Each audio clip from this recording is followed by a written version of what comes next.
What's going on, YouTube? JT is Reborn here, and welcome back to another edition of my DC comic book reviews. And in this video, we're going to be talking about World's Finest Teen Titans issue number 6. I think this is actually the final issue of World's Finest Teen Titans, so it seemed to just be a little 6-issue miniseries spinoff of Batman, Superman, World's Finest. And while I have enjoyed this one, it's not quite as good as Batman, Superman, World's Finest. It's not really even kind of close, I think, in terms of quality, but it still has been a pretty solid overall Teen Titans storyline. It's kind of taking some classic Teen Titans stuff and kind of infusing it, like putting a little bit more of a modern, like kind of bringing it more into a modern era, if the events of the Titan stuff happen, but in more recent years, if you will, like the technology is at their, they have more access to like more modern technology, given just the current timeline of things, if you will, as opposed to what they had back in the day per se. So that's kind of the spin that they're going on. But the storyline itself is the conclusion of this. So the last issue, they faced off against the Terror Titans.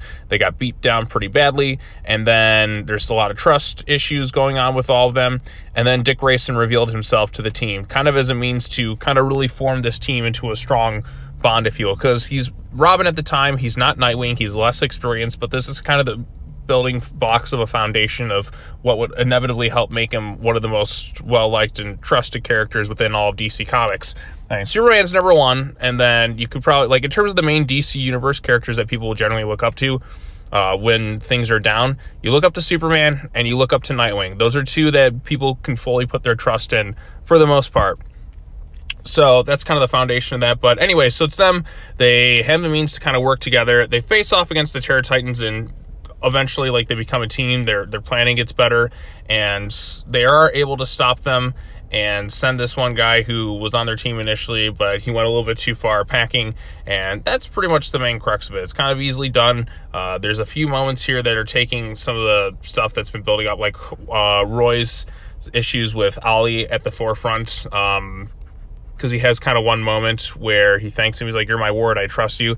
Kind of give him that approval that, like, Roy's been seeking from Ollie, because Ollie's just never around half the time for him. So, and then we also have other character moments too, such as Donna, Troy, and Garth's breakup, if you will. He's like, we weren't really meant to be. He's like, well, we'll be friends in that here. So we got that aspect. Bumblebee looks to be going on a date with Guardian. Dick gets fired, or gets put on 1-month suspension from superhero stuff for revealing his identity, because he told the team, hey, look, I made a promise to keep this secret, and I violated that trust with Batman. I have to own up to my consequences.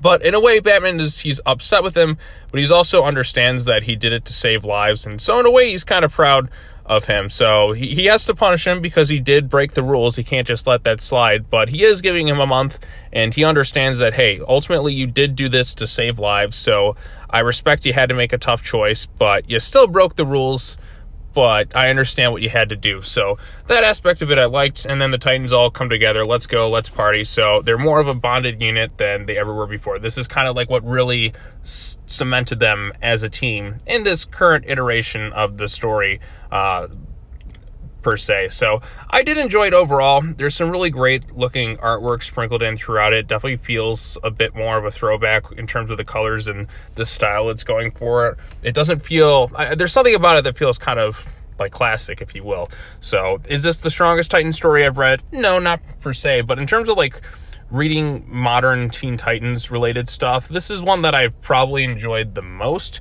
even though it's technically not, I mean, it's a new comic book that's released this week, and it's kind of more set in the past, but it's a new comic book with the words Teen Titans on it that I'm enjoying more so than other comic books with the words Teen Titans on them in recent memory. I feel like it's been so long since we had some really good Teen Titans stuff. I mean, this is the Teen Titans. They should be selling quite well. We just have Titans for right now, and then we had Teen Titans Academy, but that wasn't all that great. And then before that, there was the Rebirth run, which, when I went back and covered that whole run, there were some fun aspects to it, but then once Percy left the book, that's when it really went downhill.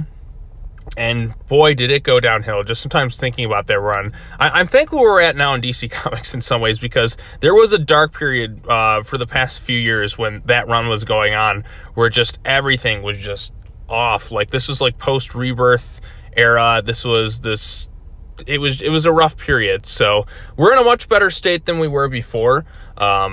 It's still not quite reached peak, but it is better than it has been for the past, for that stretch from like 2018 or whatever. So overall consensus, like I said, I did enjoy the 6-issue series. I don't think it's quite as good as Batman Superman World's Finest, but for the 6 issues we got, I had a pretty good time with it overall, and I think it's worth checking out if you're a Teen Titans fan. So obviously this is set before the era of Starfire, Raven, Beast Boy, all of them kind of joining the team.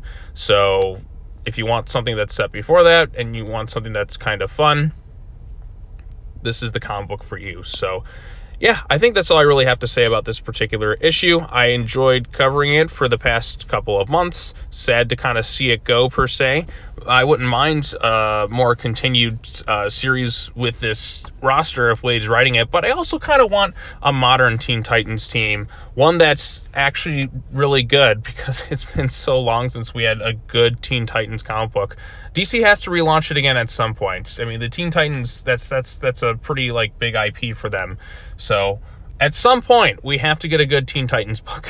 I'm clamoring for it, like in the modern sense. This one was good too, but I want something set in current continuity that's also good. I don't get why it's so hard to just crack the code on the Teen Titans. Like, there's a good foundation here to build something on it, but it just seems that nobody can. I don't know if it's editorial or just the writers that they get, but we should have a good ongoing Teen Titans book, and for whatever reason, it's just not been there. So fingers crossed one day we will get a good modern Teen Titans book at some point, because I love the Teen Titans. It's just sad that we haven't gotten anything great from them in a while. So, but I'm getting off track. This is a pretty good series. Go check this thing out. Go check out the Batman Superman World's Finest, because I think that is consistently the best book at DC every month. And yeah, maybe give Mark Waid a shot at the modern Teen Titans. I think he could probably pull it off. I mean, if you wrote something like this and you wrote World's Finest, maybe he is the guy. So only time will tell. But anyways, that's all I have to say. I think that's going to be it in terms of DC comic book reviews for this week, unless I have something else that I missed. So if you have any thoughts on these issues, let me know in the comment section down below. Be sure to like this video, share it with your friends, subscribe to the YouTube channel for more content, hit the bell for notifications, all that other fun stuff. And as always, take care now. Bye-bye then, and I will see you all in the next video. Peace.